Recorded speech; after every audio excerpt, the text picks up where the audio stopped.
Welcome to Conk's Corner, the show where I raise the dead.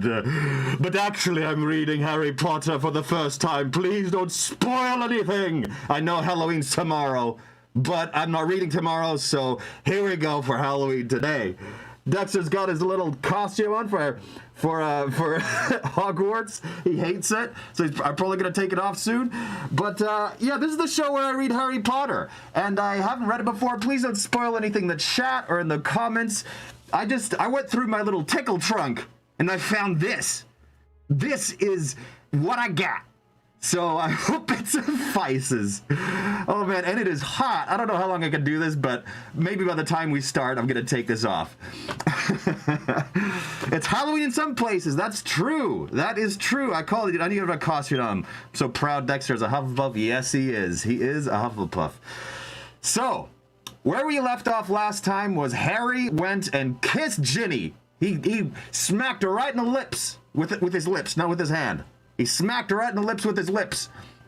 And in front of everybody. And Ron was like, oh, okay, sure, whatever. And Hermione knew all along. And that's it. I think we should just get started. All right, take this off. Take off this. This is actually pretty funny, too. And this is like a wizard costume, so I think it fits. Okay.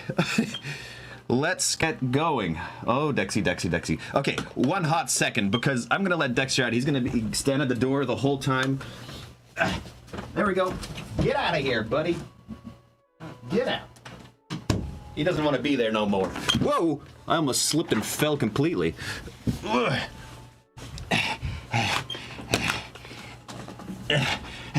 Okay. Now I'm ready to start. Get this going. Get this going. That costume really brings out my bosom? Oh yeah, it does. All right. Chapter 25. The Seer Overheard. Overheard. The fact... Oh, I also have some vermouth that my roommate made. Pretty cool. I got this mug that from Alicia that it when it warms up, it says mischief managed right here. I can actually kind of see it. So there we go. All right, ready to start. Halloween, everybody. The fact that Harry Potter was going out with Ginny Weasley seemed to interest a great number of people, most of them girls. Yet Harry found himself newly and happily impervious to gossip over the next few weeks. After all, it made a very nice change to be talked about because of something that was making him happier than he could remember being for a very long time, rather than because he had been involved in horrific scenes of dark magic. Oh, what? It's Esther's birthday? It's Esther's birthday? One second, let me... All right, here we go. Happy birthday, Esther! It's your birthday! It's your birthday, I hope you have a wonderful day! How was that? Did that work out? I don't know, I can't hear the voices. Alright, because he had been involved in horrific scenes of dark magic. You'd think people had better things to gossip about, said Ginny, as she sat on the common room floor, leaning against Harry's legs and reading the Daily Prophet. 3 Dementor attacks in a week, and all Romilda Vane does is ask me if it's true you've got a hippogriff tattooed across your chest. Ron and Hermione both roared with laughter. Harry ignored them. What did you tell her? I told her it's a Hungarian horntail, said Ginny, turning a page of the newspaper idly. Much more macho. Much more macho. Thanks, said Harry, grinning. And what did you tell her Ron's got? A pygmy puff, but I didn't say where. Ron scowled as Hermione rolled around laughing. Watch it, he said, pointing warningly at Harry and Ginny. Just because I've given my permission doesn't mean I can't withdraw it. Your permission, scoffed Ginny. Since when did you give me permission to do anything? Anyway, you said yourself you'd rather it was Harry than Michael or Dean. Yeah, I would, said Ron grudgingly. Just as long as you don't start snogging each other in public. You filthy hypocrite. What about you and Lavender? thrashing around like a pair of eels all over the place, demanded Ginny. Thrashing around like a pair of eels. I like Ginny. But Ron's tolerance was not to be tested much as they moved into June, for Harry and Ginny's time together was becoming increasingly restricted. Ginny's owls were approaching, and she was therefore forced to revise for hours into the night. On one such evening, when Ginny had retired to the library, and Harry was sitting beside the window in the common room, supposedly finishing his herbology homework, but in reality reliving a particularly happy hour he had spent down by the lake with Ginny at lunchtime. Wow, wow, wow! Hermione dropped into the seat between him and Ron with an unpleasantly purposeful look on her face. I want to talk to you, Harry. What about? Said Harry suspiciously. Only the previous day, Hermione had told him off for distracting Ginny when she ought to be working hard for her examinations. The so-called half-blood prince. Oh no, not again, he groaned. Will you please drop it? He had not dared to return to the room of requirement to retrieve his book, and his performance in potions was suffering accordingly, though Slughorn, who approved of Ginny, had jocularly attributed this to Harry being lovesick. But Harry was sure that Snape had not yet given up hope of laying hands on the prince's books, and was determined to leave it where it was while Snape remained on the lookout. I'm not dropping it, said Hermione firmly, until you've heard me out. Now, I've been trying to find out a bit about who might make it a hobby of inventing dark spells. He didn't make a hobby of it. He. Who says it's a he? I don't know. That's so funny. He. Who says it's a he? We've been through this, said Harry crossly. Prince, Hermione. Prince. Right, said Hermione. Red patches blazing in her cheeks as she pulled a very old piece of newsprint out of her pocket and slammed it down on the table in front of Harry. Look at that! Look at that picture! I don't know why I find her so funny right now. She's in a mood. She's in a straight up mood right there. Harry picked up the crumbling piece of paper and stared at the moving photograph, yellow with age. Ron leaned over for a look, too. The picture showed a skinny girl of around 15. She was not pretty. She looked simultaneously cross and sullen, with heavy brows and a long, pallid face. Underneath the photograph was the caption, Eileen Prince, captain of the Hogwarts Gobstone team. What is on my shoulder? What the heck? Oh, I'm wearing it inside out. I'm wearing this thing inside out. No, I can't rip it off. So, said Harry, scanning the short news item to which the picture belonged. It was a rather dull story about inter-school competitions. Her name was Eileen Prince. Prince, Harry.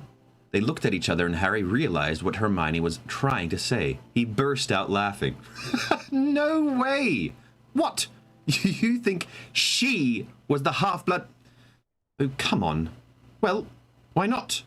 Harry, there aren't any real princes in the wizarding world. It's either a nickname, a made-up title somebody's given themselves, or it could be their actual name. Couldn't it? No, listen.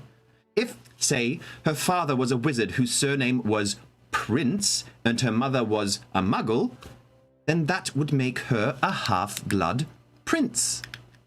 Yeah, very ingenious. Ingenious, Hermione. But it would. Maybe she was proud of being half a prince. Listen, Hermione, I can tell it's not a girl. I can just tell. The truth is you don't think a girl would ever have been clever enough, said Hermione angrily. How can I have hung around with you for 5 years and not think girls are clever? Said Harry, stung by this. It's the way he writes. I just know the prince was a bloke. I can tell. This girl hasn't got anything to do with it. Where did you get this, anyway? The library, said Hermione predictably. There's a whole collection of old prophets up there. Well, I'm going to find out more about Eileen Prince if I can. Enjoy yourself, said Harry irritably. I will, said Hermione. And the first place I'll look, she shot at him as she reached the portrait hole, is records of old potions awards! Harry scowled after her for a moment, then continued his contemplation of the darkening sky.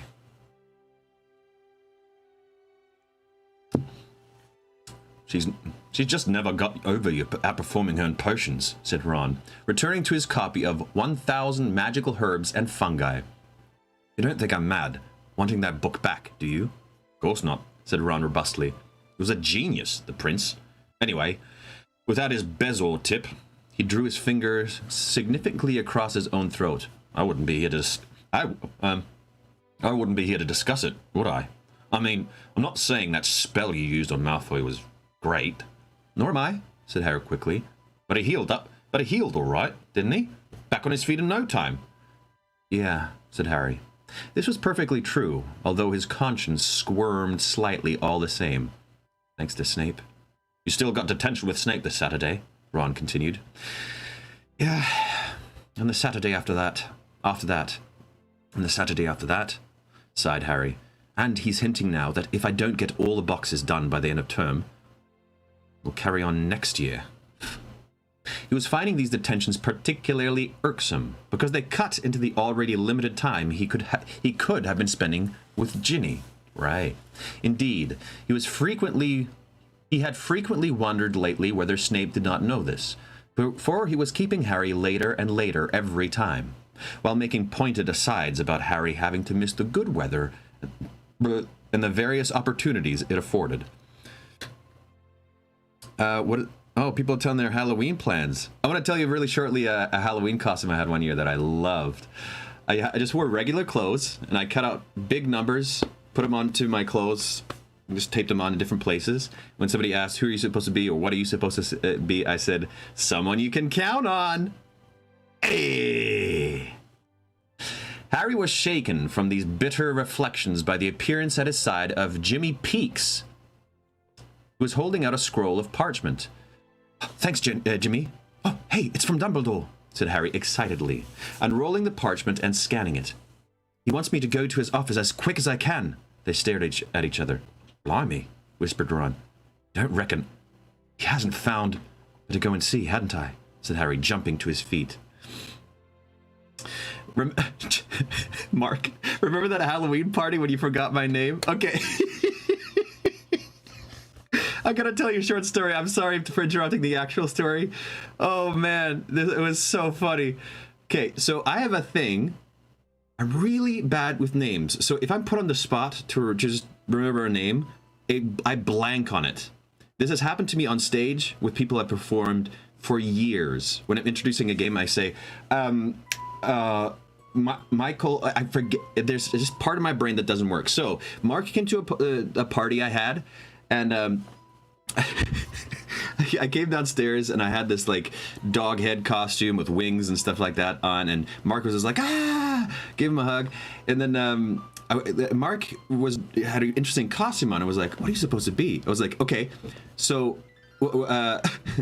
what's on my head? I was like, a book. I was like, okay, and who am I? And he did this motion, and I looked at his clothes, and he had some funky clothes on, and I was like, a nerd? Something like that, right? And he was like, no, like, who am I? And I go, and I blanked, completely blanked. One of those moments where I have to remember on the spot, and it just goes out of my head. He's like, no, who am I? And I go, Mac? And Mark looked at me, he goes, it's Mark. Bookmark. And he walked away, and I felt the worst I've ever felt in my life. I wrote him a message. I was like, dude, I know your name. This just happens to me. Oh, man. It was so bad. It was so bad. Mark never lets me forget it. All right, back to the story. Go to Dumbledore. Better go and see, hadn't I? Said Harry, jumping to his feet. He hurried out of the common room and along the 7th floor as fast as he could, passing nobody but Peeves, who swooped past in the opposite direction, throwing bits of chalk at Harry in a routine sort of way. Love him. And cackling loudly as he dodged Harry's defensive jinx. Once Peeve had vanished, there was silence in the corridors. With only 15 minutes left until curfew, most people had already returned to their common rooms.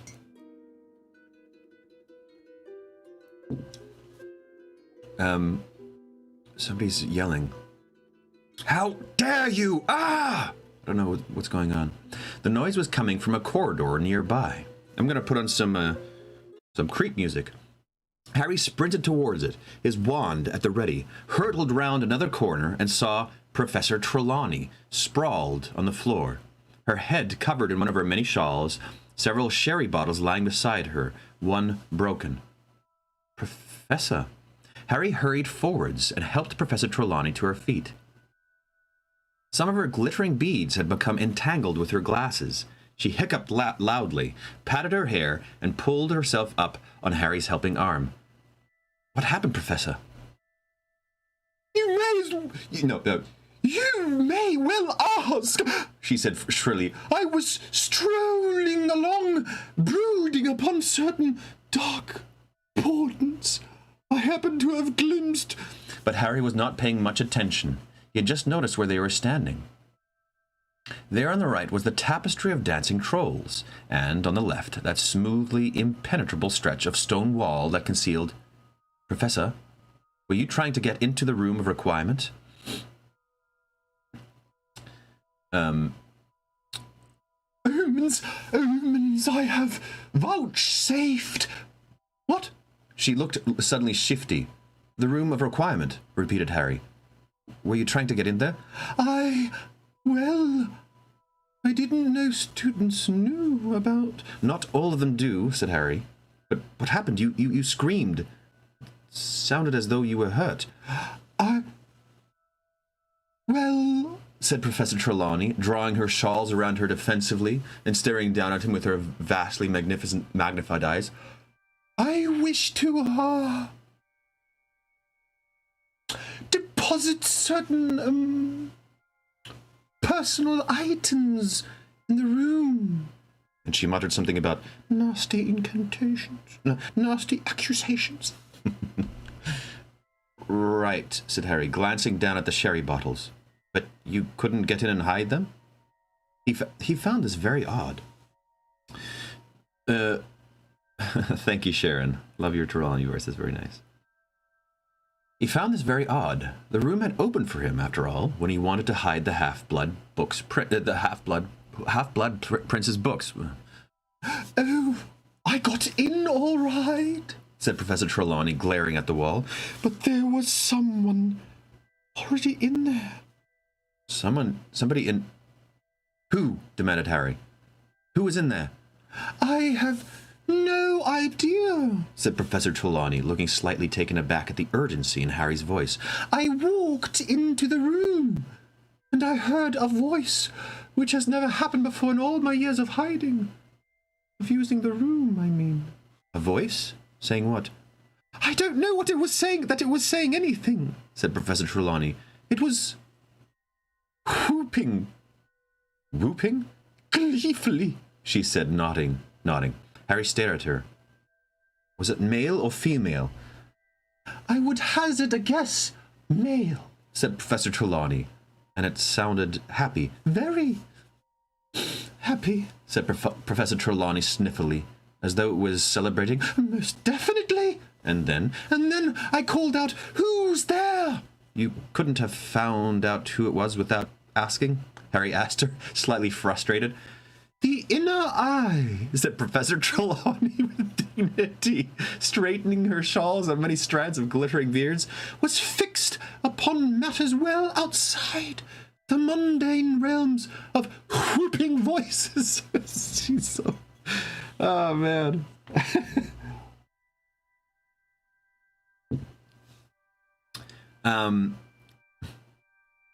Right, said Harry hastily. He had heard about Professor Trelawney's inner eye all too often before. And did the voice say who was there? No, it did not, she said. Everything went pitch black.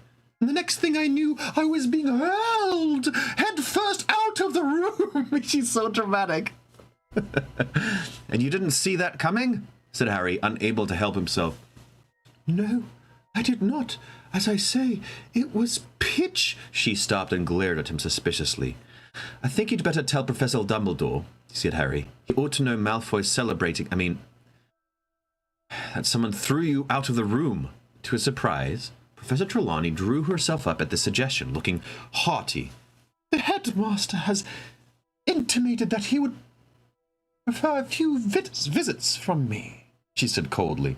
I am not one to press my company upon those who do not value it. If Dumbledore chooses to ignore the warnings of the cards show... Her bony hand closed suddenly around Harry's wrist. Again and again, no matter how I lay them out. And she pulled the cards dramatically from underneath her shawls. The lightning struck tower, she whispered. Calamity, disaster, coming nearer all the time. Right, said Harry again.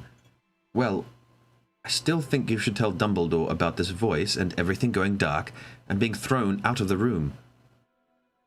You think so? Professor Trelawney seemed to consider the matter for a moment, but Harry could tell that she liked the idea of retelling her little adventure. I'm going to see him right now, said Harry. I've got a meeting with him. We could go together. Oh, well, in that case, said Professor Trelawney with a smile. She bent down, scooped up her sherry bottles. She drunk, and dumped them unceremoniously in a large blue and white vase standing in a nearby niche.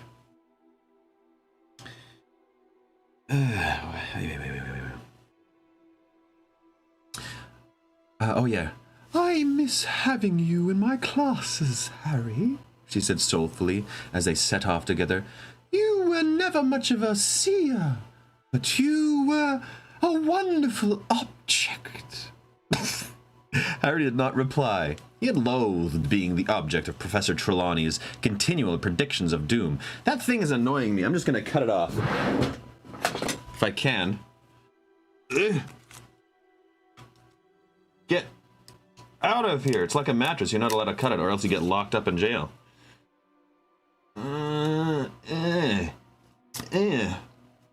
There we go. Harry did not reply. He had loathed being the object of Professor Trelawney's continual predictions of doom. I am afraid, she went on, that the I'm sorry.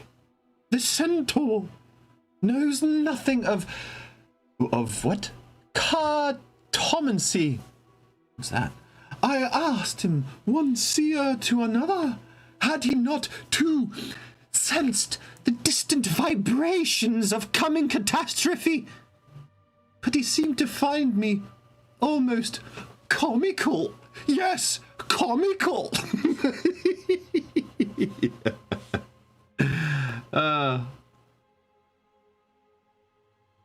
Her voice rose rather hysterically, and Harry caught a powerful whiff of sherry, even though the bottles had been left behind. Perhaps the horse has heard people say that I have not inherited my great-great-grandmother's gift. Those rumors have been bandied about by the jealous for years. You know what I say to such people, Harry? Would Dumbledore have let me teach at this great school, but so much trust in me all these years, had I not proved myself to him? Harry mumbled something indistinct. I will remember my first interview with Dumbledore, went on Professor Trelawney in throaty tones. He was deeply impressed. Of course, deeply impressed. I was staying at the Hogshead, which I do not advise. Incidentally, bed bugs, dear boy. But funds were low. She's a little drunky. She's actually very drunky, probably. Dumbledore did me the courtesy of calling upon me in my room at the inn. He questioned me. I must confess, at first, I thought he seemed ill-disposed towards divination. And I remember I was starting to feel a little odd. I had not eaten much that day. But then... Now Harry was paying attention properly for the first time, for he knew that what had happened then, Professor Trelawney had made the prophecy that had altered the course of his whole life. The prophecy about... Does this music fit? I don't know. You let me know. The prophecy about him and Voldemort. But then we were rudely interrupted by Severus Snape. What? Yes. There was a commotion outside the door, and it flew open, and there was that rather uncouth barman standing with Snape, who was waffling about, having come the wrong way up the stairs, although I'm afraid that I myself rather thought he had been apprehended eavesdropping on my interview with Dumbledore, you see. He himself was seeking a job at the time, and no doubt hoped to pick up tips. Yeah, I do remember this from the last book. I do remember this. Well, after that, you know, Dumbledore seemed much more disposed to give me a job. And I could not help thinking, Harry, that it was because he appreciated the stark contrast between my own unassuming manners and quiet talent compared to the pushing, thrusting young man who was prepared to listen at keyholes. Harry, dear? She looked back over her shoulder, having only just realized that Harry was no longer with her. He had stopped walking, and they were now 10 feet from each other. Harry? She repeated uncertainly. Perhaps his face was white, to make her look so concerned and frightened. Harry was standing stock still, as waves of shock crashed over him, wave after wave, obliterating everything except the information that had been kept from him for so long. Wait, what information?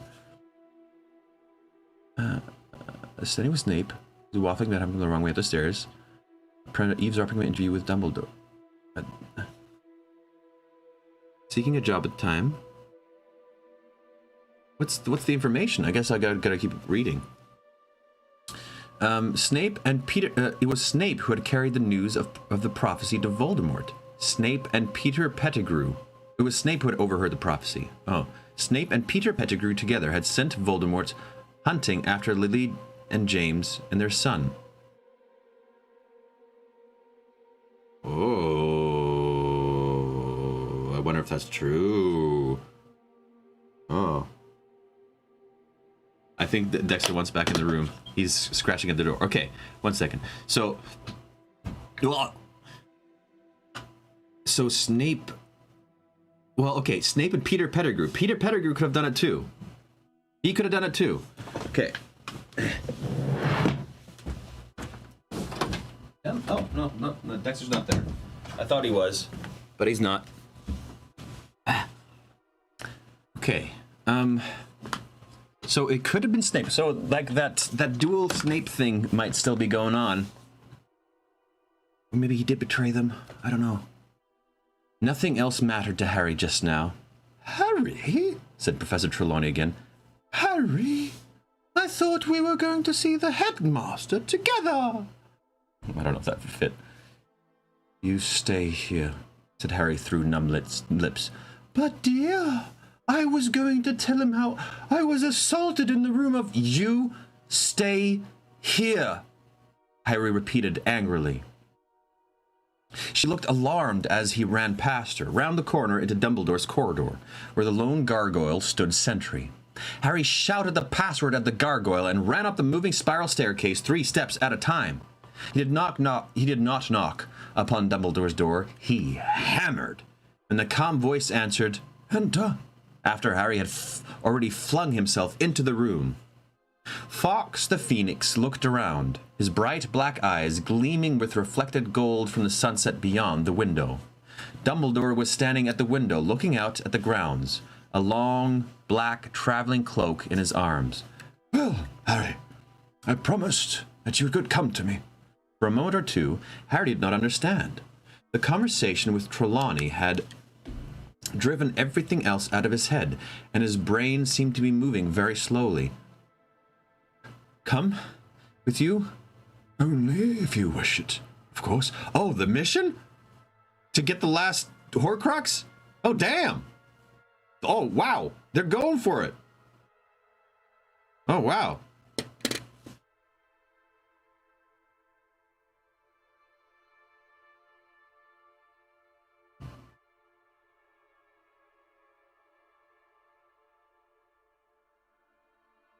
Did people just spoil it? People just say Peter Pettigrew said to Voldemort where the Potters were? Oh no, where they were. Right. Okay, phew. For a moment there, I thought you all spoiled it for me. Oh, thank goodness. Okay, good. No, Peter told them where the parents were. Yes. So he could have told them the... Yeah, okay, so... Peter could have told them the prophecy. Okay, phew. I, for a moment, for sure, thought y'all spoiled something. Jeez. Okay, I should trust you more. And then Harry remembered why he had been eager to come to Dumbledore's office in the first place. You found one. You found a Horcrux. I believe so. Rage and resentment fought shock and excitement. For several moments, Harry could not speak. It is natural to be afraid, said Dumbledore. I'm not scared, said Harry at once, and it was perfectly true. Fear was one emotion he was not feeling at all. Which Horcrux is it? Where is it? I am not sure which it is, though I think we can rule out the snake. But I believe it to be hidden in a cave on the coast, many miles from here. A cave I've been trying to locate for a very long time. A cave in which Tom Riddle once terrorized 2 children from his orphanage on their annual trip. You remember? Yes, said Harry. How is it protected? Terrorized 2 children from his orphanage on their annual trip. I don't remember this. I do not remember this. Can somebody please clarify? Yeah, don't police each other. Lois has got it. Don't worry, the mods have got it. Nobody else needs to police anybody else. Oh, jeez.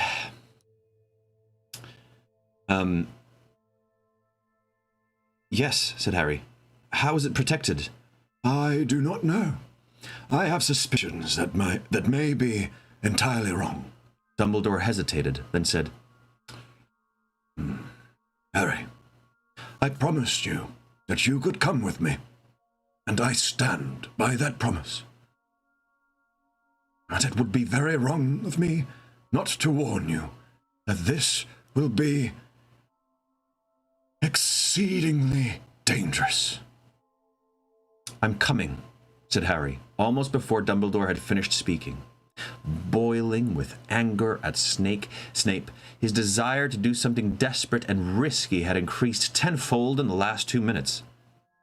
Few minutes.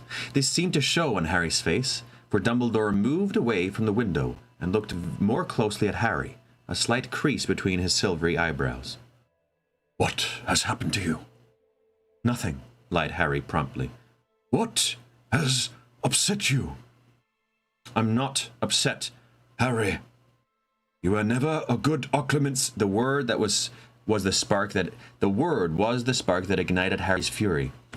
Snape, he said very loudly, and Fawkes gave a soft squawk behind them. Snape's what happened? He told Voldemort about the prophecy. It was him. He listened outside the door. Trelawney told me. Dumbledore's expression did not change, but Harry thought his face whitened under the bloody tinge cast by the setting sun. For a long moment, Dumbledore said nothing. When did you find out about this? He asked at last. Just now, said Harry, who was refraining from yelling with enormous difficulty.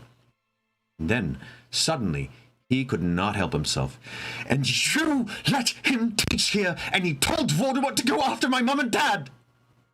Breathing hard, as though he were fighting, Harry turned away from Dumbledore, who still had not moved a muscle, and paced up and down the study, rubbing his knuckles in his hand and exercising every last bit of restraint to prevent himself knocking things over. He wanted to rage and storm at Dumbledore, but he also wanted to go with him to try and destroy the Horcrux. He wanted to tell him that he was a foolish old man for trusting Snape, but he was terrified that Dumbledore would not take him along unless he mastered his anger. Harry, said Dumbledore quietly, please, listen to me. It was as difficult to stop his relentless pacing as to refrain from shouting. Harry paused, biting his lip, and looked into Dumbledore's lined face. Professor Snape made a terrible... Don't tell me it was a mistake, sir. He was listening at the door. Please, let me finish. Dumbledore waited until Harry had nodded curtly, then went on. Professor Snape made a terrible mistake. He was still in Lord Voldemort's employ on the night he heard the first half. That's a bit too much, so I'm going to go to the beginning of this. He was still in the Lord Voldemort's employ on the night he heard the first half of Professor Trelawney's prophecy. Naturally, he hastened to tell his master what he had heard. Whoa! For it concerned his master most deeply. But he did not know.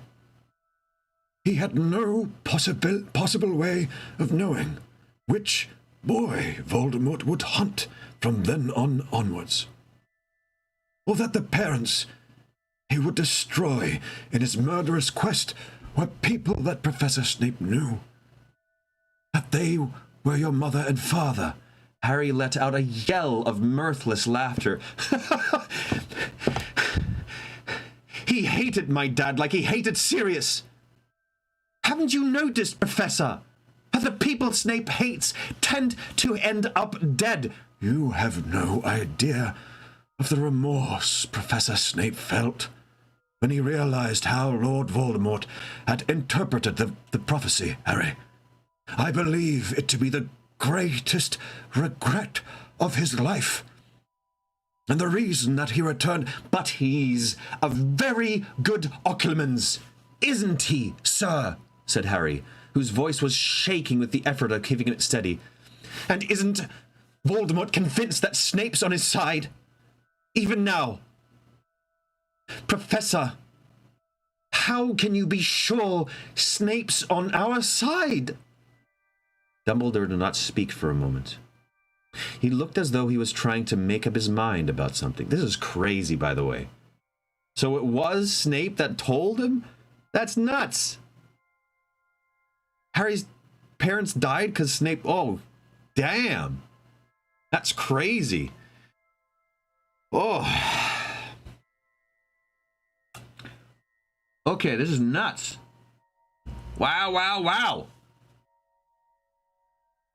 Dumbledore did not speak for a moment. He looked as though he was trying to make up his mind about something. Probably what he should tell Harry. It's probably something he needs to tell Harry, but he won't again, even though he promised. That's my guess. Because he's always...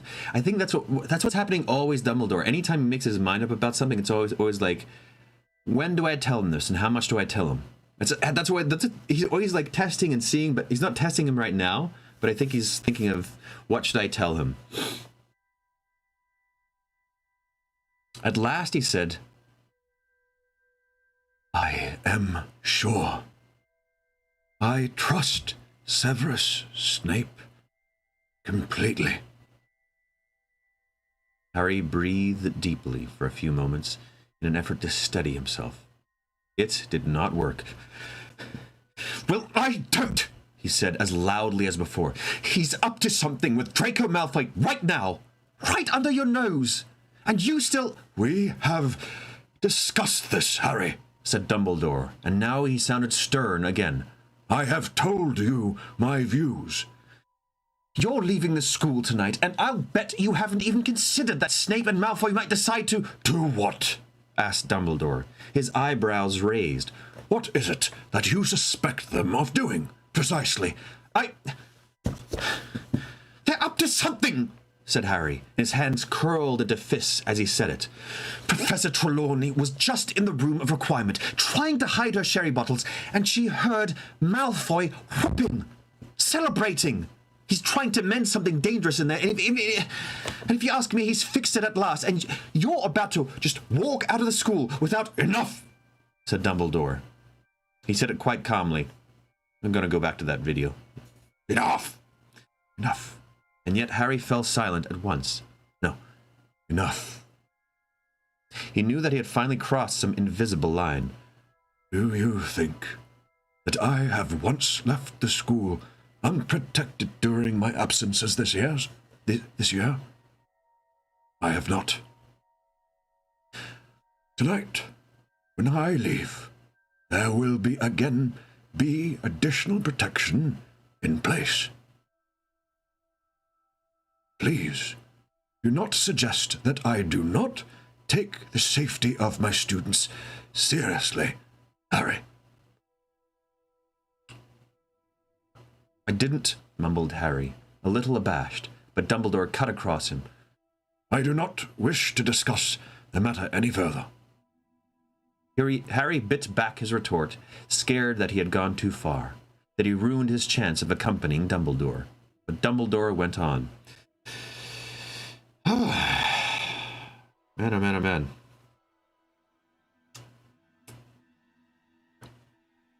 Okay, before I go on, I'm wondering, because Dumbledore has had his flaws. He trusts people a lot, right? That's the good thing about him. He trusts them, he invests in them, he tries to see the good in them. In the case of Tom Riddle, in the case of Voldemort, it didn't go well. Obviously. He taught him magic, he taught him his powers. But I believe he believed in the good and the possible change in this young man. Right? So in the case of Snape, there's something there that he's not saying, for sure. There's something there that he's not saying. And he knows what's currently going on. He must know. So I don't think it's a question of him not knowing what's going on. I think it's a question of whether we should, or Harry, should, or me, should trust Voldemort's judge of character. Which in the case of Harry, and the majority of people at Hogwarts, is very, very strong. But he does make mistakes. What do I think? Okay, I think I definitely trust Dumbledore. I trust him. I think he knows what's going on. He trusts Snape for some stupid reason which is not being declared or told. I don't know why, but yeah, he trusts Snape because Snape's a douchebag. So yeah, I trust him, but at the same time, he is not holding to his promise of telling Harry everything, because I know there's something there. Right? There's just some piece of history that he has with Snape where if he just would tell Harry, I think Harry would calm down. So at the same time, Harry's anger and frustration is legit, just like it was in previous books. Dumbledore's not telling him something which he promised to do. Complete honesty, complete openness, right? He's not holding to it.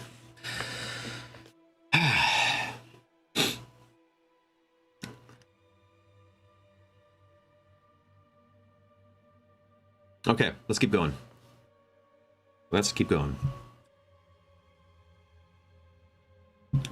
Premonition coming up. I don't know what I'm premonitioning on. I mean, I don't know what there is to premonition on. It's just, well, I will say that Dumbledore's not telling Harry something about Snape and Peter Pettigrew, that whole area from the past there, because he's saying, because he's like, he was still in the employ and there's still something he changed, but I think there's something there that he's not telling.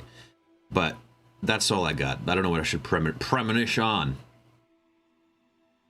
But the first time John, I said Voldemort instead of Dumbledore. That's true. It's because I consider them both very strong wizards, and so I can, I mix them up. Okay. Harry bit back his retort.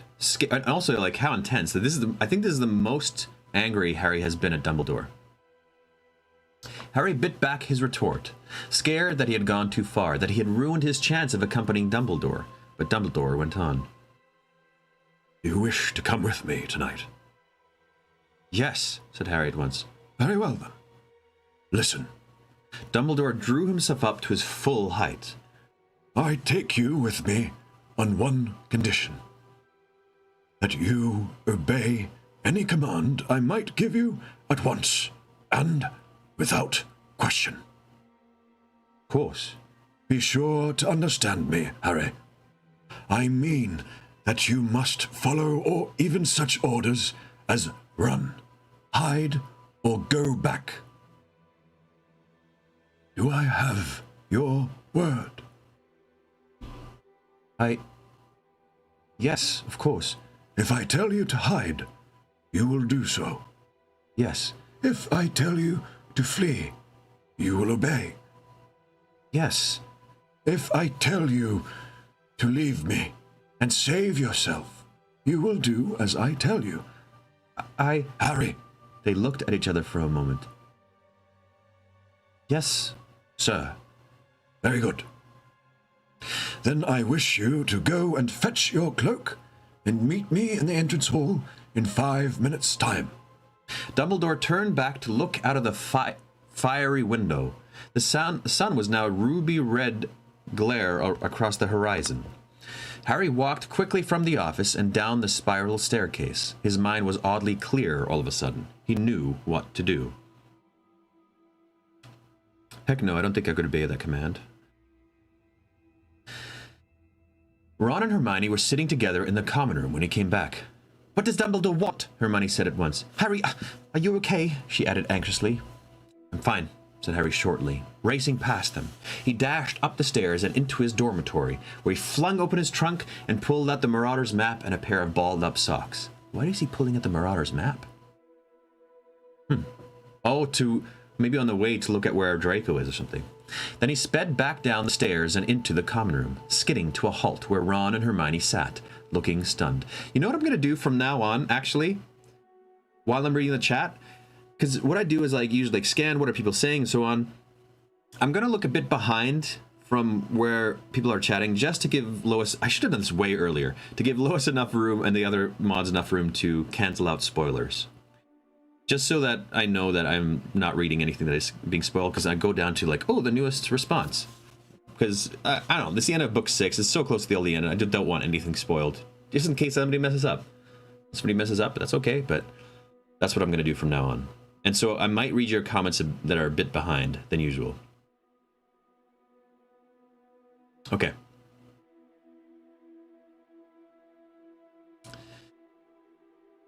Then he sped back down to the stairs into the common room, skidding to a halt where Ron and Hermione sat, looking stunned. I haven't got much time, Harry panted. Dumbledore thinks I'm getting my invisibility cloak. Listen. Quickly he told them where he was going and why. He did not pause either for Hermione's gasps of horror or for Ron's hasty questions. They could work out the finer details for themselves later. So you see what this means, Harry finished at a gallop. I don't like that he can't consider that Peter Pettigrew might have told the prophecy to Voldemort. He doesn't consider that. Because that could be. I mean, it could go both ways. It could totally be Snape. But at the same time, why doesn't he consider that? Dumbledore won't be here tonight, so Malfoy's going to have another clear shot at whatever he's up to. No, listen to me! He hissed angrily, as both Ron and Hermione showed every sign of interrupting. I know it was Malfoy celebrating in the Room of Requirement. Here, he shoved the Marauder's map into Hermione's hand. You've got to watch him, and you've got to watch Snape too. Use anyone else who you can rustle up from the DA. Hermione, those contacts galleons will still work, right? Dumbledore says he's put extra protection in the school, but if Snape's involved, he'll know what Dumbledore's protection is and how to avoid it. But he won't be expecting you lot to be on the watch, will he? Harry, began Hermione, her eyes huge with fear. I haven't got time to argue, said Harry curtly. Take this as well. He thrust the socks into Ron's hand. Thanks, said Ron. Why do I need socks? You need what's wrapped in them. It's that Felix Felicis. Share it between yourselves and Ginny too. Say goodbye to her for me. I better go. Dumbledore's waiting. No, said Hermione, as Ron unwrapped a tiny little bottle of golden potion, looking awestruck. We don't want it. You take it. Who knows what you're going to be facing? I'll be fine. I'll be with Dumbledore, said Harry. I want to know you lot are okay. Don't look like that, Hermione. I'll see you later. Oh, man. Wait, somebody's birthday? Wait. Whose birthday is this? Thomas? My birthday's Sunday. Oh, Thomas, I gotta give you a birthday song before Sunday, because I'm not gonna be reading on Sunday. Thomas, it's your birthday, oh, Thomas, may you live forevermore. There you go, Thomas. I see you in the chat all the time. You deserve a good song. All right, let's keep going. And he was off, hurrying back through the portrait hole towards the entrance hall. Dumbledore is waiting outside the oaken front doors. He turned as Harry came skidding out onto the topmost stone step, panting hard, a searing stitch in his side. I would like you to wear your cloak, please, said Dumbledore, and he waited until Harry had thrown it on before saying, Very good. Shall we go? Dumbledore... Holy crap, thanks, good, dude. Dumbledore set off at once down the stone steps, his own traveling cloak barely stirring in the still summer air. Harry hurried alongside... She writes that so often. Harry hurried alongside him under the invisibility cloak, still panting and sweating rather a lot. But what will people think when they see you leaving, Professor? Harry asked, his mind on Malfoy and Snape. That I'm off into Hogsmeade for a drink, said Dumbledore lightly. I sometimes offer Rosemary my custom, or else visit the Hog's Head, or I appear to. It is good a way as any of disguising one's true destination. Okay, I'm wondering if I should keep this intense music going. Should I or not? Are you planning to read longer today? No, I do have plans, so I'll probably be ending in 5 minutes, which will probably be good before we get to the actual adventure, right? Because I bet that's going to go on for a while. They usually do. So I'm going to end maybe right when they get there. I might end early today, actually. I'm sorry. They made their way down the drive in the gathering twilight. The air was full of smells of warm grass, lake water, and wood smoke from Hagrid's cabin. It was difficult to believe that they were heading for anything dangerous or frightening. Professor, said Harry quietly, as the gates at the...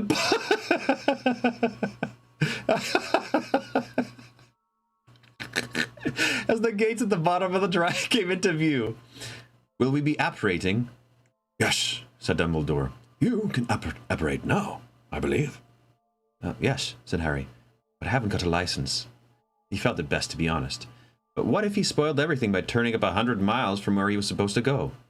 No better, said Dumbledore. I can assist you again.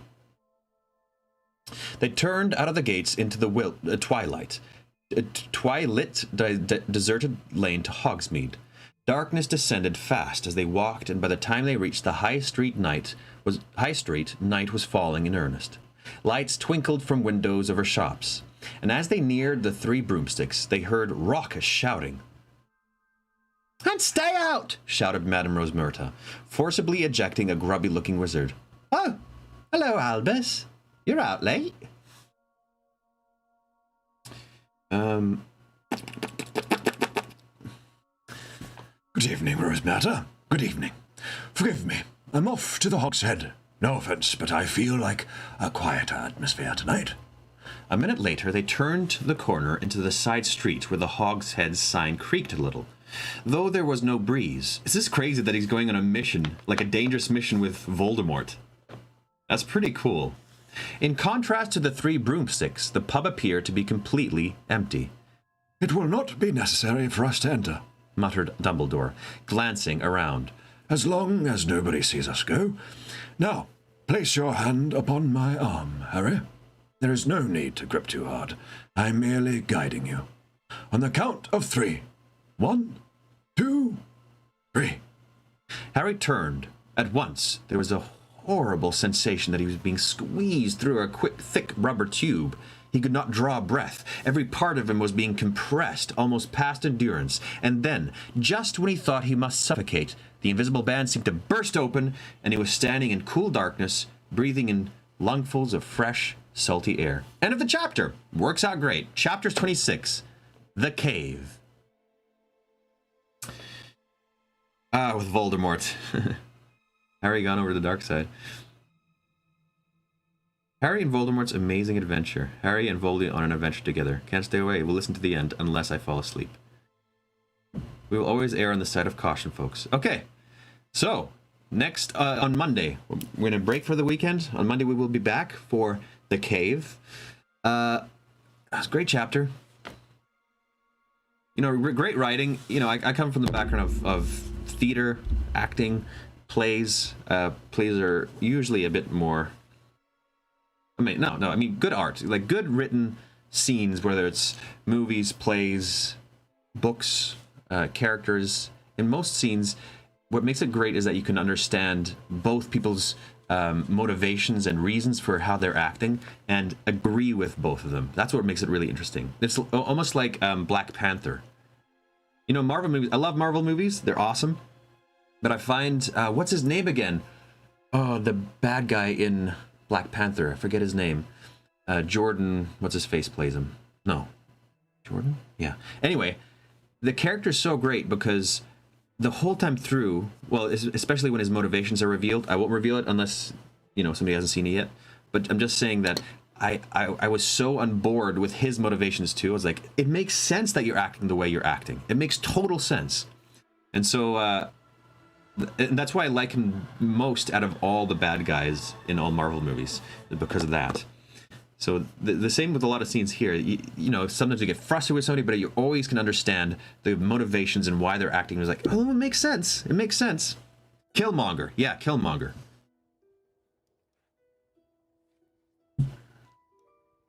Have a good weekend. The time change this weekend? Do we have a time change? I'll have to check that. Maybe we will. If you're at any time concerned that you don't know what time we're reading, just go into Google, type in 6 p.m.